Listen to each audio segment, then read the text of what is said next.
नमो भगवते वासुदेवाय।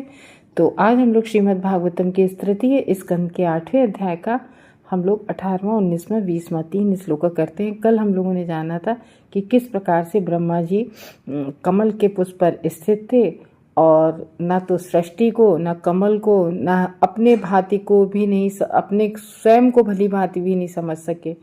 तो किस तरीके से युग के अंत में जब प्रलय वायु वो जल हिलाने लगी थी उस कमल को, तो अब हम लोग देखते हैं कि ब्रह्मा जी अपने आप को भी नहीं समझ सके। और हम लोग जब ब्रह्मा जी स्वयं को नहीं समझ सके तो हम लोग कैसे समझ पाएंगे अपने आप को।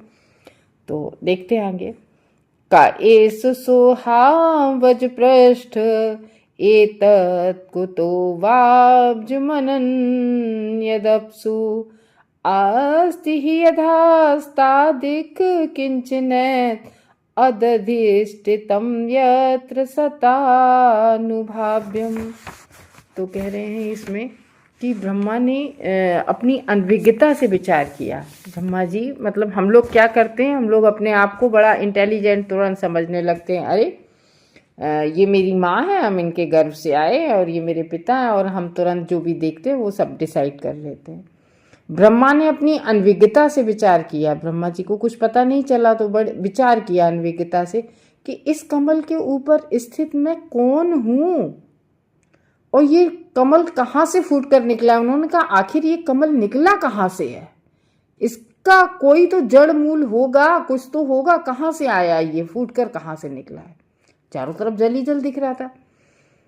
तो ब्रह्मा जी कह रहे इसके नीचे होना, बस पहले तो वो कई ऊपर नीचे करते रहे, कुछ समझ में ही नहीं आया। फिर उन्होंने कहा कि जरूर होगा कुछ, तो अवश्य होना चाहिए। और जिससे यह कमल निकला है वो कोई चीज, जहां से ये कमल आखिर निकला है वो कुछ, वहां जरूर कुछ होना चाहिए इसका मूल। तो जल के भीतर बोले कि ये कमल चारों तरफ जल ही दिख रहा, तो उन्होंने कहा जल के अंदर जरूर कुछ होना चाहिए। भगवान की अच्छा उन्हें नाभि नहीं दिख रही थी, तो किस तरीके से कमल के ऊपर, जो ब्रह्मा जी सोच रहे हैं कि मैं कमल के ऊपर विद्यमान हूँ, तो मैं कौन हूँ। तो ये समझ रहे हैं, हम लोगों को भी ये सोचना चाहिए कि मैं कौन हूँ। हम लोग कभी सोचते हैं कि हम कौन हैं, कहाँ से आए हैं और कहाँ जाएंगे, मतलब इस सब का कभी नहीं हम लोग सोचते हैं। अगर ये सब सोचें और तो हम फिर भगवान की भक्ति में आगे सोचें कि नहीं भक्ति करें भगवान। जैसे ब्रह्मा जी को जब नहीं कुछ समझ में आ रहा तो उन्होंने तपस्या की भगवान की, तब उन्हें देखो जो भक्ति करता है उसे ही भगवान ज्ञान देते हैं। किसका? अपने स्वरूप को जानने का। वरना हम लोग अपने स्वरूप को आते हैं और ऐसे ही चले जाते हैं, अपने स्वरूप को समझ भी नहीं पाते, जान भी नहीं पाते। तो ब्रह्मा जी कह रहे जल के मध्य में मैं अकेला हूं, तो आखिर पूरे जल के मध्य में अकेला हूं, ये कमल आया तो आया कहां से? निश्चित रूप से यहां कुछ होगा नीचे जरूर, जहां से ये कमल निकला है। तो भगवान की नाभि दिख नहीं रही है उन्हें, तो बोले निश्चित रूप से जल में ही वर्तमान में होगा, होना चाहिए इसमें। तो कह रहे इसका आधार क्या है आखिर एक्चुअली में? अकेला एक कमल और दिख नहीं रहा कुछ भी। तो अकेला एक कमल तो बड़े उसमें थे ब्रह्मा जी, और सोच रहे हैं कि आखिर कैसे, कहाँ। तो प्रारंभ में दृश्य जगत के सृजन के विषय में ब्रह्मा के चिंतन का विषय अब भी मानसिक चिंतकों के लिए जैसे का तैसा बना हुआ है, जो मानसिक चिंतन है उनके लिए। तो सर्वाधिक बुद्धिमान व्यक्ति कौन है? जो अपने इस श्लोक से हम लोगों को, भागवत में हम लोगों को हर श्लोक से कुछ ना कुछ समझने को मिलता है।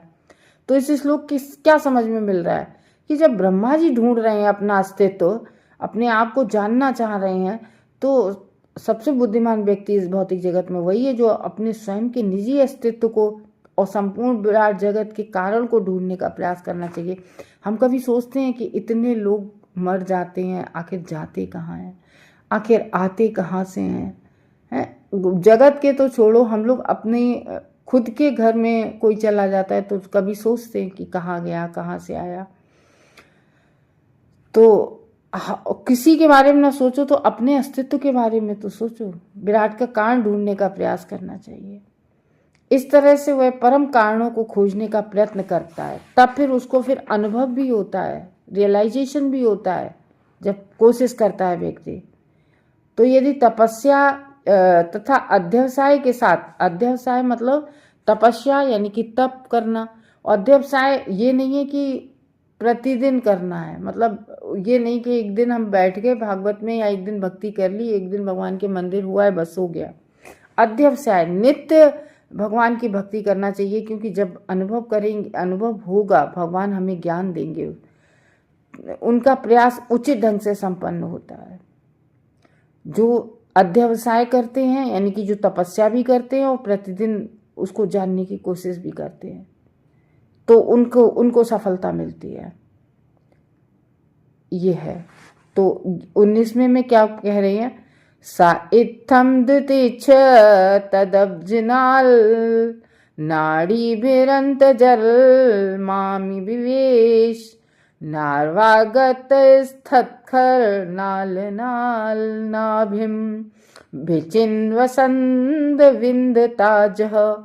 तो कह रहे हैं कि इस तरह से विचार करते हुए ब्रह्मा जी ऐसे सोच रहे हैं, और ब्रह्मा उस कमल नाल के रंध्रों, जो कमल की नाल में जो छिद्र होते हैं उनके रंध्रों छिद्रों के मार्ग से होकर जल के भीतर प्रविष्ट हुए, जो नाल होती है वो अंदर, किंतु जल में प्रविष्ट हुए होकर तथा विष्णु की नाभि के निकट जाकर भी वे वो आखिर मूल जड़ क्या है उसका पता नहीं लगा पाए। नाभि के नीचे तक जा रहे हैं उससे, लेकिन एक्चुअली में वो जड़ कहाँ है, कैसी है, क्या, वो नहीं पता कर पा रहे।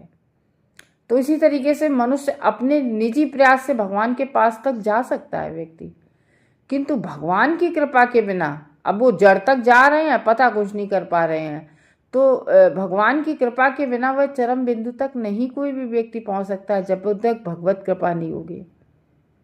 तो भगवान के विषय की समझ एकमात्र भक्ति योग से ही संभव होती है। भगवान के बारे में हम तभी जान पाते हैं जब हम भक्ति योग, ये ध्यान योग, अष्टांग योग, व्यक्ति सिद्धियों के पीछे पड़ता है। जैसे भक्ति करते हैं तो सिद्धियां, तो जब हम भक्ति करते हैं तो सिद्धियां ऑटोमेटिक प्राप्त होने लगती हैं, लेकिन जो व्यक्ति उन सिद्धियों के ही चक्कर में फंस जाता है फिर वो भगवान तक नहीं पहुंच पाता है। इसलिए सिद्धियों को, एक भक्त होता है वो सिद्धियों को नकार देता है। जैसा कि भगवत गीता के 18वें जो हम अध्याय पढ़ते हैं उसका 55वें श्लोक में हुई है, भक्त्या नाम अभिजानाति यावत यस्मिश्च तत्वता, यानी कि भक्त लोग ही मुझे जान पाते हैं। भगवान कह रहे हैं अर्जुन से, अर्जुन तुम ये खूब समझ लो कि भक्त लोग ही मुझे जान पाते, भक्ता नाम अभिजानाति, भक्त ही मुझे जान पाते हैं। तो इस प्रकार से ब्रह्मा विचार करते हुए उस कमल की नाड़ियों के अंत छिद्रों तक पहुंचे और महान प्रलय का जो जल होता है उस जल के भीतर प्रविष्ट हुए, लेकिन अधिष्ठान भूत नारायण की नाभि तक नहीं पहुंच पाए। तो नाभि देश के भीतर जानने, मतलब वो अंदर अंदर घूम रहे लेकिन फिर भी जान नहीं पा रहे हैं कि आखिर अन्वेषण मेरा कौन है, कहाँ से हम आए, किसके लिए आए। तो इसी तरीके से जो व्यक्ति इस भौतिक जगत में भगवान से बहिर्मुख हो जाता है, यानी कि भगवान की तरफ उन्मुख नहीं होता है जो व्यक्ति, यानी कि भौतिक इंद्रिय तृप्ति में लगा रहता है, तो वो व्यक्ति भगवान को कैसे जान पाएगा।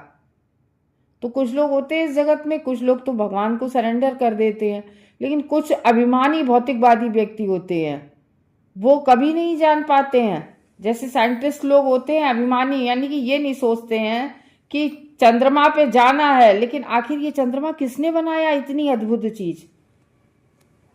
तो जितनी बुद्धि होती है उतना ही प्रयास करते हैं, कुछ पता लगा पाए, इतने सालों से जाने कितने साइंटिस्ट कर रहे हैं, कुछ प्रयास, कुछ जान पाए कहाँ से सृष्टि होती, क्या होता है। तो इस तरीके से कह रहे हैं भक्ति बहुत दिव्य है।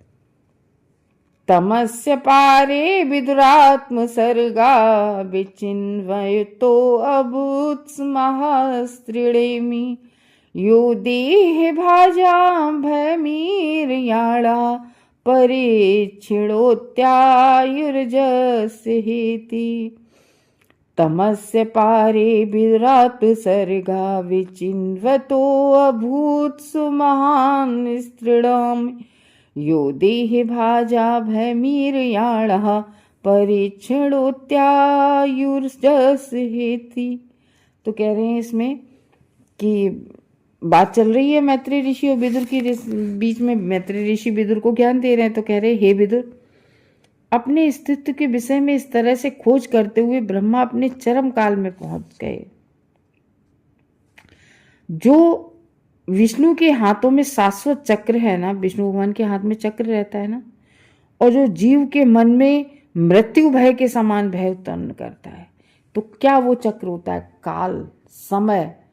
समय भय उत्पन्न करता है। जैसे ऐसे समझ लो, बहुत बहुत नॉर्मल बात समझ लो, जब व्यक्ति की वृद्धावस्था आ जाती है, यानी कि जब व्यक्ति 60 वर्ष का हो जाता है, फिर उसके अंदर क्या भय होने लगता है कि अब मेरी आयु उतनी नहीं रही जितना मैं जी चुका हूँ, अब ना जाने कब भगवान के यहाँ से नंबर आ जाए। तो ये काल चक्र होता है ना, जैसे भगवान के हाथ में जो चक्र होता है वो सुदर्शन चक्र, तो इस तरीके से ये काल चक्र होता है। तो जैसे जैसे समय बीतता है व्यक्ति के जीवन में, तो व्यक्ति डरने लगता है कि अब मैं कितना ही जी पाऊंगा। तो कह रहे हैं हे विदुर, श्री विष्णु का जो सुदर्शन चक्र का अंश रूप है, यह जो है ये 4 मासों की 3 नेमियों से युक्त काल, यानी कि 4 मास एक वर्ष में कितने होते हैं? 12 महीने होते हैं।